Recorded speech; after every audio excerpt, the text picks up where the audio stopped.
Hey guys, welcome you to Roots Academy. और आज के इस वीडियो लेक्चर में हम लोग डिस्कस करेंगे सीबीएसई के न्यू एग्जाम पैटर्न के बारे में। यानी अब आपका एग्जाम जो होगा वो दो टर्म में होगा। फर्स्ट टर्म आपका नवंबर से दिसंबर के बीच में होगा जो 50% सिलेबस का होगा। वहीं सेकेंड टर्म आपका होगा मार्च से अप्रैल के बीच में और ये भी 50% सिलेबस का ही होगा। यानी कि अगर एक बुक में टोटल 16 चैप्टर है तो 8 चैप्टर फर्स्ट टर्म में आएगा और बाकी के 8 चैप्टर सेकेंड टर्म में आएगा। अब देखिए फर्स्ट टर्म में और क्या क्या किस तरीके का पैटर्न होगा आपके एग्जाम का, तो वो है यहाँ पे the question paper will have multiple choice questions, यानी एमसीक्यू क्वेश्चंस होंगे आपके। और वो भी कैसे क्वेश्चंस होंगे, तो केस बेस्ड होगा और असर्शन रीजन टाइप के एमसीक्यू क्वेश्चंस होंगे, राइट। सेकेंड पॉइंट क्या है, देखिए ड्यूरेशन क्या होगा। Duration of test will be 90 minutes and it will cover only rationalised syllabus of term first. यानी 50% जो बताया गया है यहाँ, बस उस 50% से ही आपका क्वेश्चन होगा और वो 90 मिनट्स के ड्यूरेशन होंगे आपका एग्जाम का। नेक्स्ट पॉइंट है question paper will be sent by the CBSE to the school along with marking scheme. अब क्वेश्चन पेपर जो है वो सीबीएसई की तरफ से ही बन के आएगा आपके स्कूल में और अलोंग विद मार्किंग स्कीम के साथ आएगा। अब आपका जो रिजल्ट है यानी रिस्पॉन्स है वो कैसे चेकआउट किया जाएगा, तो यहाँ पे क्लियर मेंशन कर दिया गया है the response of students will be captured on OMR sheets. अब आपके जो रिजल्ट है वो ओएमआर शीट्स पे चेकआउट किया जाएगा। ओएमआर शीट क्या होता है, तो देखें इस तरीके का शीट होगा, यानी कि ऐसे क्वेश्चंस नंबर मेंशन होंगे और यहाँ पे ऑप्शंस होगा ए बी सी। अब फॉर द टाइम बिंग आप लेट कर लीजिए कि एक का जो आंसर है वो ए है, क्वेश्चन नंबर 1 का आंसर ए है, तो आपको ए को कलर कर देना पड़ेगा इस तरीके से,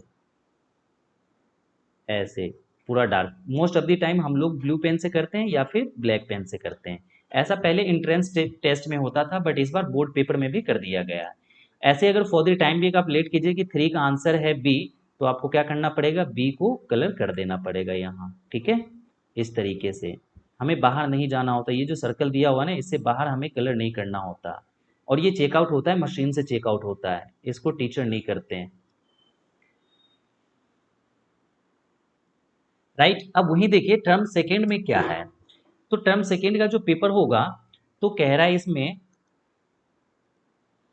the test paper will be 2 hours and have questions of different formats. यानी नॉर्मली जो आपका पेपर होता था अभी बोर्ड्स में उस टाइप के ही क्वेश्चंस होंगे सारे, बट ड्यूरेशन जो है वो 1 hour कम कर दिया गया है, यानी इस बार 2 hours के ही होंगे सेकेंड टर्म में जो आपका मार्च से अप्रैल में होगा, राइट।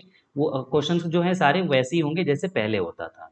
अब देखिए यहाँ पे कंडीशन क्या दिया गया है, इन case the situation is not conductive for normal descriptive examination a 90 minutes MCQ based exams will be conducted at end of the term second also।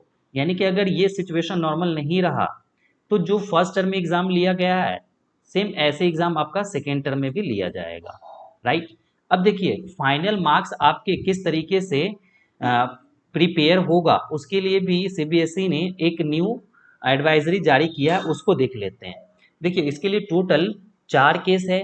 Case first में है कि in case the situation of the pandemic improves and students are able to come to school और centre for taking the exams. यानी कि अगर situation normal रहा और students term first and term second का एग्जाम दे देते हैं, तब जो फाइनल मार्क्स प्रिपेयर किया जाएगा वो इक्वली वेटेज दिया जाएगा, टर्म 1 के भी मार्क्स को एंड टर्म 2 के मार्क्स को इक्वल वेटेज दिया जाएगा, राइट।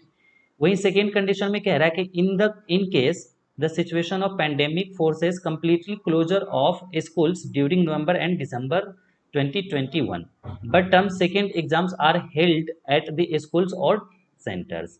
कह रहा है कि जो फर्स्ट टर्म का पेपर आपका नवंबर दिसंबर में होने वाला था वो नहीं हो पाता है, बट टर्म सेकेंड का पेपर आपका होता है तो फर्स्ट टर्म के को वेटेज नहीं दिया जाएगा, सेकेंड टर्म के ही पेपर को वेटेज दिया जाएगा, उसमें जो मार्क्स आएगा उसको ही वेटेज दिया जाएगा।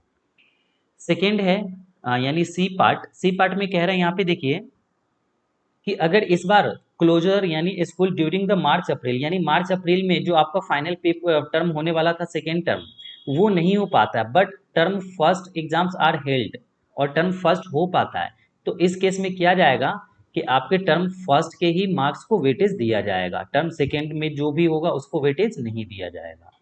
एंड फोर्थ वन है कि अगर दोनों ही टर्म में आपका पेपर नहीं हो पाया, तब क्या किया जाएगा? तब वही इंटरनल असेसमेंट होगा, जो प्रैक्टिकल होगा, प्रोजेक्ट होगा, उसके बेसिस पे आपके मार्क्स प्रिपेयर किए जाएंगे।